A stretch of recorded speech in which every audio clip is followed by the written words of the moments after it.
Hello दोस्तों, आज हम बात करेंगे 3D की यानी 3 डायमेंशनल ज्योमेट्री की।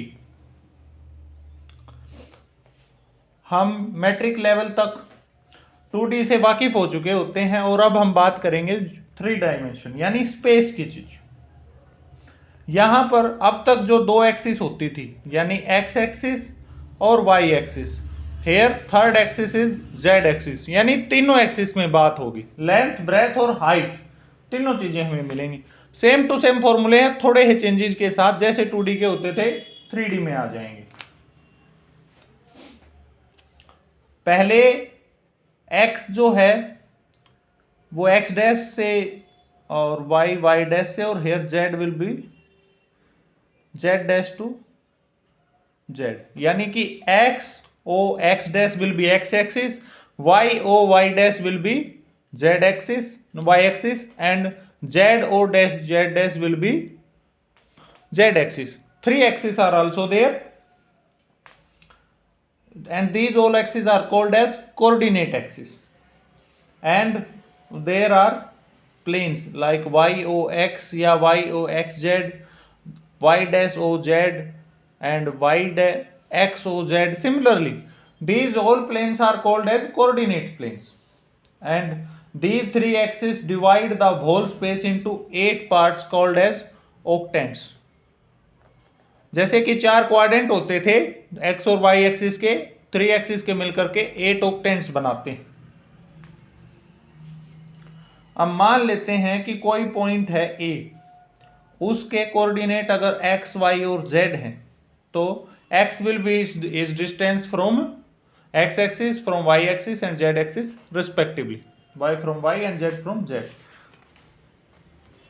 अब हम बात करेंगे कोई एक पॉइंट है P, जिसके डायरेक्शन जो उसका पॉइंट है वो x1, x2 एंड x3, या फिर x1, y1 and z1, and Q के अगर पॉइंट है गिवन हमारे पास that x2, y2 and z2, then according to section formula और the distance between the 2 points हम निकालेंगे।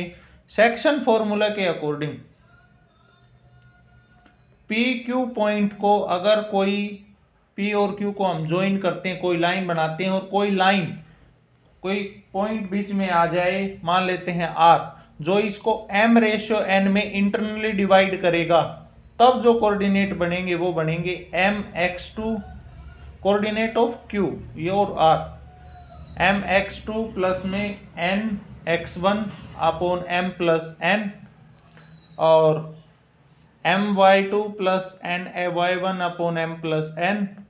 सिमिलरली mz2 प्लस में nz1 upon m plus n, ये R पॉइंट के कोऑर्डिनेट हो जाएंगे।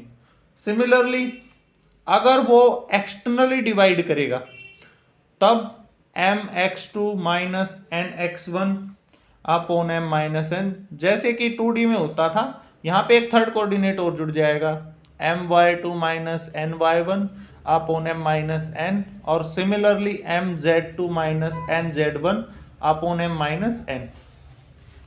Also if it is mid point, मतलब 1:1 में अगर डिवाइड करेगा, तब coordinate of R will be x1 plus x2 by 2, y1 plus y2 by 2 and z1 plus z2 by 2। ऐसे ही अगर पी क्यू डिस्टेंस को हमें निकालना हो, तो same to same section formula, जो डिस्टेंस फॉर्मूला हम यूज करते हैं, इसमें x2 minus x1 square plus y2 minus y1 square plus z2 minus z1 square का अंडर द रूट। और अगर कोई पॉइंट है P जिसके कोऑर्डिनेट है x, y और z, तो ओरिजिन से डिस्टेंस निकालने के लिए मीन्स OP जो निकलेगा वो under the root x square plus y square plus z square, क्योंकि इनमें से 0 माइनस हो जाएगा। अब हम बात करेंगे बेस वेक्टर या फिर पोजीशन वेक्टर। पोजीशन वेक्टर किसी पॉइंट की ओरिजिन से डिस्टेंस, यानी कि अगर कोई पॉइंट है P जिसके कोऑर्डिनेट है x, y और z, तब इसका position vector r, small r से हम डिनोट करेंगे पोजीशन वेक्टर को। Position vector r will be given bye xi plus yj plus zk, where I, j and k are the unit vectors along the x-axis, y-axis and z-axis respectively. Converse is also true. If position vector of a point is this xi plus yj plus zk, then the coordinate of the point will be x, y and z. अब हम बात करेंगे direction cosines की, यानी direction cosine की। Vector में हमने पढ़ा था डायरेक्शन रेशियो और डायरेक्शन कोसाइन के बारे में। अगर alpha, beta and gamma are the angle made by a point P, X, Y and Z with the x-axis, y-axis and z-axis respectively, then cos alpha, cos beta and cos gamma are its direction cosine. और अब इनकी जो value निकलेगी वो निकलेगी cos theta, आप जानते हो r1 dot r2 upon mode of r1 mode of r2। ये cos थीटा का फॉर्मूला होता है। अब r2 तो एक x एक्सिस हो जाएगा, x एक्सिस के साथ किसी वेक्टर का, तो जब डॉट प्रोडक्ट हम करेंगे तो cos अल्फा की वैल्यू आएगी, वो आएगी x upon root x square plus y square plus z square. Similarly cos beta जो आएगा वो आएगा y अपॉन में under the root x square plus y square plus z square, and cos gamma will be z upon में x square plus y square plus z square का square root, and the angles alpha, beta and gamma are known as direction angles.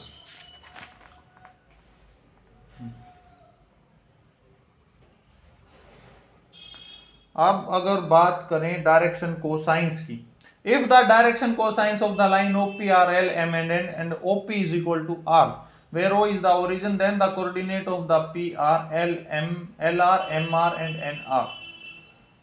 अब यानी कि one more formula, coordinate of point P will be given by L of R, M of R and N of R, where L is equal to cos alpha, M is equal to cos beta and N is equal to cos gamma.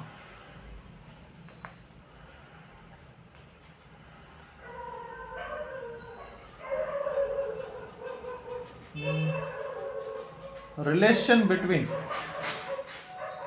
Direction cosines of a line, यहां से हमें पता चलेगा कि L square plus M square plus N square is equal to 1 होगा। Means cos square alpha plus cos square beta plus cos square gamma is equal to 1, और अगर sine में बदल देंगे तो sine square alpha plus sine square beta plus sine square gamma is equal to 2।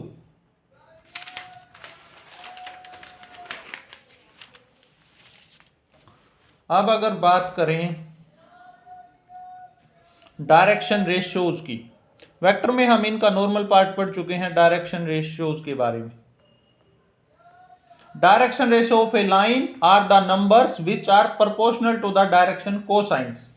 अगर A, B और सी जो हैं, अगर इनको हम डायरेक्शन रेशियोज मान लें, then if L, M and N are direction cosines, then implies that L by A is equal to M by B is equal to N by C.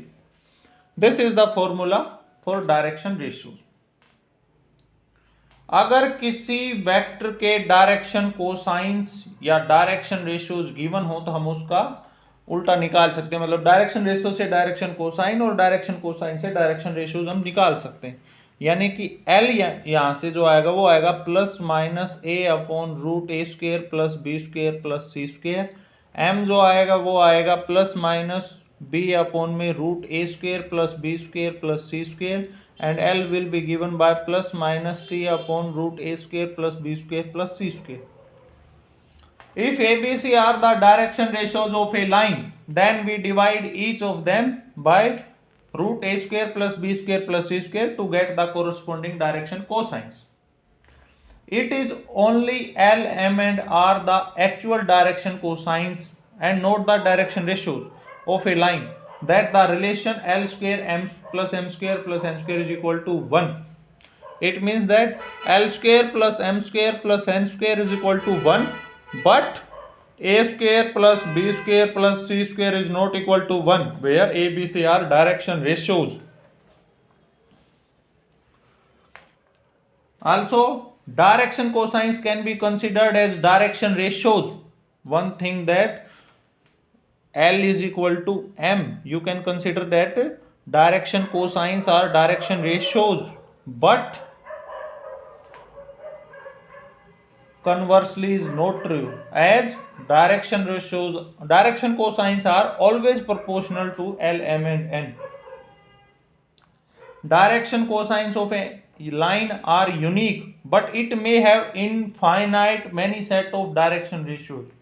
यानी कि डायरेक्शन जो कोसाइन वो तो fix value होगी हमेशा किसी भी point के लिए, लेकिन डायरेक्शन रेशियोज के केस में ऐसा नहीं है। डायरेक्शन रेशियोज अगर किसी पॉइंट के 1, 2, 3 है ना, तो उसी पॉइंट के डायरेक्शन रेशियो 2, 4 और 6 हो सकते हैं।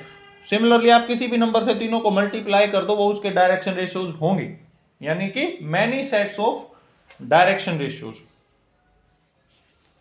अब बात करेंगे दो पॉइंट को ज्वाइन करने की डायरेक्शन, यानी कि x1 y1 and z1 p point और q पॉइंट है x2 y2 और z2। तब डायरेक्शन रेशियो जो होंगे ना, यानी डायरेक्शन रेशियो वो होंगे x2 minus x1, y2 minus y1 और z2 माइनस z1। यहां से हम डायरेक्शन कोसाइंस भी आराम से निकाल सकते। अब बात करेंगे एंगल बिटवीन टू लाइंस।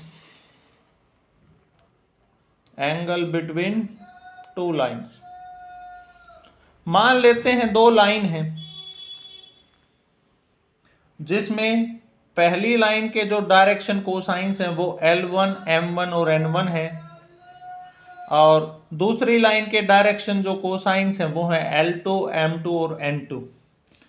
तब if theta is the angle between them, then cos theta will be given by L1 L2 plus M1 M2 plus N1 N2। और अगर बात गिवन हो डायरेक्शन रेशियोज की, यानी A1, A2 और A3 और A1, B1, C1 और A2, B2 और C2 दूसरी लाइन के डायरेक्शन रेशियोज होंगे, तब कोस थीटा जो है वो हमें मिलेगा A1, A2 plus B1, B2 plus C1, C2 divide by root A1 square plus A2 square plus A3 square into में root A2 square plus B2 square plus C2 square, ये A1 square plus B1 square plus C1 square. So यहां से हमें कुछ चीजें पता चलती हैं। अगर दोनों लाइंस यानी कि two lines are perpendicular, implies that L1 L2 plus M1 M2 plus N1 N2 is equal to 0, यानी कि आप जानते हो cos थीटा cos 90 0, और A1 A2 A plus B1 B2 plus C1 C2 is also 0। अब बात आएगी parallel की। अगर दो लाइन पैरेलल हैं, इसका मतलब है A1 upon A2 is equal to B1 upon B2 is equal to C1 upon C2। Thank you.